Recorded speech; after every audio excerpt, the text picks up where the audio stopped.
Hi everybody, my name is Erin and this is Waiting Moose, where I talk about books.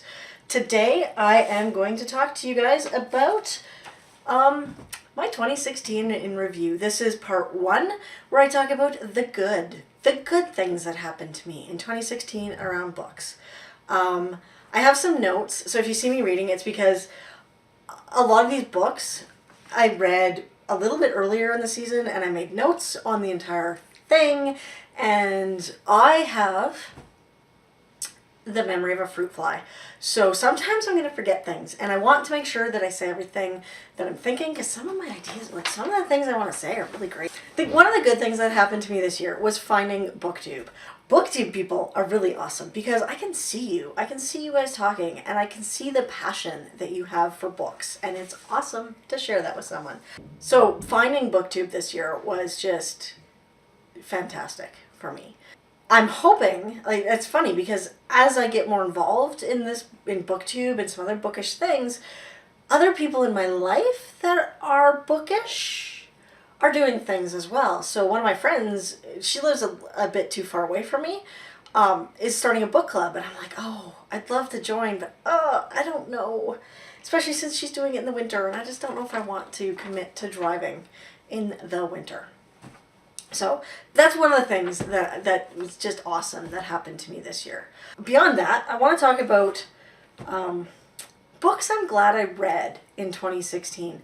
These aren't necessarily my favorites. I've got some favorite books that are complete trash. I read cozy mysteries. I admit it. They are brain candy, and I've got some favorites that are just amazing. But to me, they're not books that I would recommend to other people unless I knew they liked cozy mysteries. So if you like cozy mysteries, by all means, let me know down below, and I might do a bit of a video on some of my favorite cozy mystery authors and series, because I read a lot of those. I read a lot of those last year. But there are a lot of books that I don't consider favorites, but I'm extremely glad I read them. And they may not even have like a 4 or a 5-star review, but they are books that have an impact either in their genre or had an impact on me. Anyway, I'll talk about them, and hopefully you understand why I chose these books to tell you about instead of doing a favorites and talking about books that maybe don't have as much meaning. I don't know. Hopefully that made sense. So this is books I'm glad I read. And I feel like that needs some sort of movie voice sound effect or movie voiceover sound effect or some dramatic music. It's like, dun dun dun, books I'm glad I read.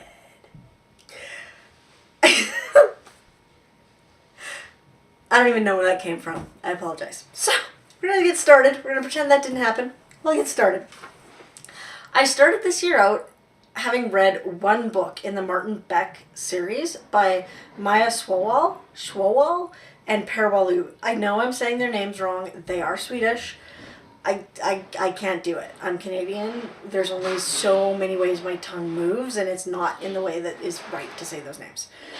But when it comes to Swedish crime fiction, I'm sorry if there's some background noise. I've got some stuff going on in the house, and I really apologize if you can hear it. When it comes to Swedish crime fiction and the police procedural genre, these two authors and the Martin Beck series are quite often pointed to by current crime authors as a jumping off point, as, you know, pioneering in the field. There are 9 books in the series, and the first book in the series was published in 1965. So that gives you the time frame on it. The books are short. They're typically between 200 and 250 pages. And Martin Beck as a character is not always central to the plot. He's always in the books, but he's not necessarily the primary investigator. He's not necessarily the guy that solves the crime. And it's interesting to me because I've never figured out why it's the Martin Beck series instead of like naming it after the town or their police. Anyway, that's not relevant. I find that the books are short and very dry, so they probably take the police procedural genre a little too far in that they're extremely detailed, and they go into, like, they will list out when they interview someone, they list it out as like, this person, what they said, this person, what they said, this person, what they said. And it's not even, you don't get the emotions, you don't get reactions, you get like the police report of what that interview was. I found some of the characters in it are very interesting. Martin Beck is not the most interesting character in the series either. Some of his coworkers are significantly more interesting, and it amuses me because sometimes they don't solve the crimes with some brilliant police work. The crimes are solved completely by accident. And or, you know, bumbling things happen. It's just, sometimes these books made me laugh so much. And I don't know if they were, I'm sure they were supposed to, because no one would write those scenes without expecting people to laugh. Anyway, so the books get really down deep into the details of the police work, and they don't go very deeply into the emotions of the people that are doing the police work. But sometimes they'll do a little side trip off into their private lives. So Martin Beck and his wife are really not happily married, but you don't get a lot of that. You get a little bit in each book kind of thing. It's just, I found it odd the way those were so short and really don't seem to impact on the novels all that much. But I want to read them again because I feel like there is significance into the side trips that the author takes into the private lives, and I just haven't picked up on it. I feel like I read 8 out of the 9 of the books in the series this year, and I'm really glad I did. I'm done the series. I'm really glad I'm done the series. And I might start reading it again, probably not this year, but next year. I read some World War II fiction this year, and 3 books really stand out in that category for me. I've got Rose Under Fire by Elizabeth Wein, and Between Shades of Grey by Ruta Sepetys. I'm not sure how to say her name. And All the Light We Cannot See by Anthony Doerr. Each of these books had a huge impact on me emotionally. I mean, World War II books just do. That's what they do. It was a horrible time in our past. I hate seeing it glorified as it is currently now in some parts of the world. Anyway, we won't get into that. Well, I'll do a little bit of a review of each of these. Not really a review, a description of them. All 3 of the books had an impact on me, as I was saying, and they follow people on both sides of the war in different ways and how they were affected by the war. So in Rose Under Fire, I did a review of it a little while ago, and our main character is actually a female pilot who is captured and taken to Ravensbrück Women's Prison, and that book gives us an extremely detailed look at what it was like in a concentration camp, and it's horrifying. Between Shades of Grey sees a Lithuanian family pulled out of Lithuania and shuffled through Siberia by Russia, which is not a side of the World War II that we hear a lot about. So this was fascinating to me, and I learned a lot about the Nazis weren't the only bad people in this war. And let's face it, it was war. Nobody was perfect. Nobody. And then finally, in All the Light We Cannot See, that book takes place in Nazi-occupied France. And it parallels the lives of 2 people. One is a young man who starts out in Hitler Youth. He's a young German who starts out in Hitler's Youth. And then as he gets older, he ends up in the Nazi army. The character in this book is a young blind girl who is French, a young French blind girl. And her life as a citizen under Nazi occupation. All 3 of these books were absolutely heartbreaking. I'm glad I read them. They are fantastic books. I would recommend them to anyone, but they are totally heartbreaking.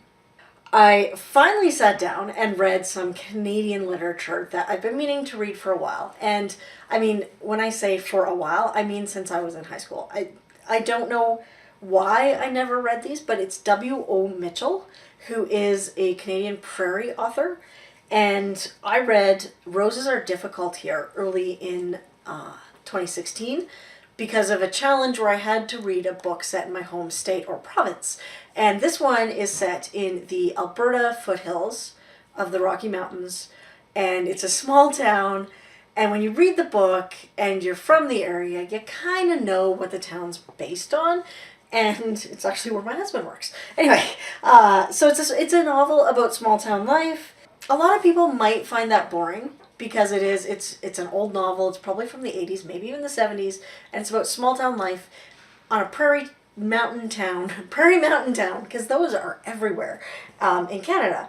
I'm from a small town, so I get it, right? I understand. And it was delightful to me because I could recognize characters in it, even though I didn't grow up in Alberta. I grew up in another province in a small town, and I could recognize characters in it and see my town in that town, even though it's not the same town. It caused me to buy some more W.O. Mitchell books, and I hope to get to those this year because I really did enjoy his writing. And I have to find another book of his. I'm going to go off on a little sidetrack, which is The Black Bonspiel of Willie McCrimmon. And, I mean, it's curling, it's Canadian, what more can you ask for? But that's a sidetrack. That's not one of my best books, or my favorite, books I'm glad I read in 2016. 3 classics made an impression on me this year as well. And I don't know, again, if I would call these favorites, but I think that they are important in the world of literature. Now, I listened to A Brave New World, Fahrenheit 451, and One Flew Over the Cuckoo's Nest. Fahrenheit 451 and A Brave New World are both science fiction, speculative fiction kind of books, and they made me more interested in classic sci-fi. And then I listened to One Flew Over the Cuckoo's Nest, which it's a fascinating look at mental health in the 1950s. It deals with race, and I feel like as I was listening to this, listening to this in 2016, and the book being written in the 1950s or set in the 1950s, I think I would benefit from a second reading of this, just because, I noticed the race things and the difference and the change in mental health care and all of that between that time period and now. But I think I missed some of the bigger picture stuff, which is, the little guy against the man, and some of the key themes that were important in the book when it was published. So I think those 3 books really had an effect on me because, actually, along with the next book, it's amazing how much some of these books, even though they were written in the past and so far in the past, are still relevant. And that brings me to The Bonfire of the Vanities. It's a book I didn't exactly love. It's a long book, and a lot of it was just kind of boring. Really, it's self-indulgent 80s stuff. We were not good people in the 80s. Or they were not good people in the 80s. I was a child in the 80s. I cannot take blame for that. I'd never watched the book. I've never watched the movie or read the book previously. So I was really amazed at how a book that was written in the 80s and set in the 80s showed how little things have changed in 30 years. It talks about race. The entire thing happens because this really wealthy white guy runs over a black man, and the black guy ends up in the hospital. So there's a lot of race stuff that goes on in this book, and listening to the book and watching what's going on right now, I kind of sat there and went, oh my God, we're still in the 80s. And it's really disappointing, actually, how little has changed and how little progress we've made in the way we treat other people. I actually, moving on, started the year trying to read poetry, and I picked up Leonard Cohen's book of poetry, or Book of Longing. And I'm glad I did because he died last year, obviously. And so I'm glad that I read something of his before he died. I'm not a big poetry reader, but I did enjoy this book. It was a bit of a rough read sometimes. And all I can say is that Leonard Cohen is a dirty, dirty man. He just is. I was just like, whoa, where did this come from? But it was good. Poetry is supposed to evoke emotions in us, and he had artwork in there, and it was just, he is an artist, and that's what's in that book, art. Finally, near the end of the year, I listened to I Am Malala, and I loved it. I'll put the cover up here, like all the rest of them, but I think this book is just so good, and right now everybody should read it. I wish I could force everyone in the world to read this, because I don't think we fully understand, even after reading that book, I don't fully understand what's going on in the Middle East. But that gave me a better idea of what's going on in the Middle East, if that makes sense. It probably doesn't, because I can't even. Anyway, I think to have a better understanding of what's going on in other parts of the world, books like that are important. They just are.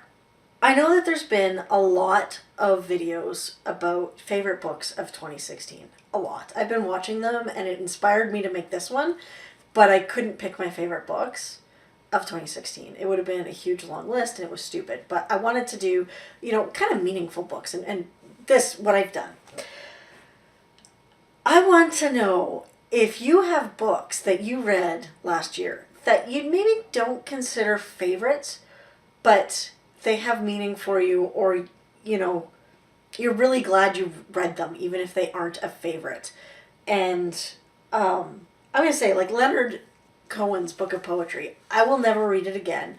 I don't know that I would consider it a favorite, but I'm really glad I read it.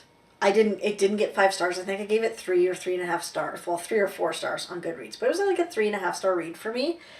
And at the end of the day, it's going to stick with me. And I'm glad I read it. So, and I look at the Bonfire of the Vanities, and there's issues with that book. And I didn't like some of the people in it. And I can't look at that book and go, it's a favorite. I will read that book again, because I'm not going to, because it's huge and painful. But I'm glad I read it because of what it is and what I said. It's about race and how little has changed. So that's it for me for the good of 2016. I feel like it should be longer. 2016 was bad, but it wasn't that bad. Anyway, so stick around because, well, maybe not today, but I'm going to be doing a 2016 The Bad video. And I was hoping it would be shorter than this, but I actually scripted it and it's pretty much the exact same length. So I apologize for that. I'm not even sure how long this one is. Let's see. This one is 20 minutes. Once I edit it, hopefully it's less. Thank you again for watching. I love doing these videos. Please subscribe if you enjoyed what you saw. Please let me know, actually, if you have any feedback on the books that I talked about, if you loved them, you hated them, whatever. If you've read them, if you haven't read them, let me know. I want to talk. I want to talk books with you guys.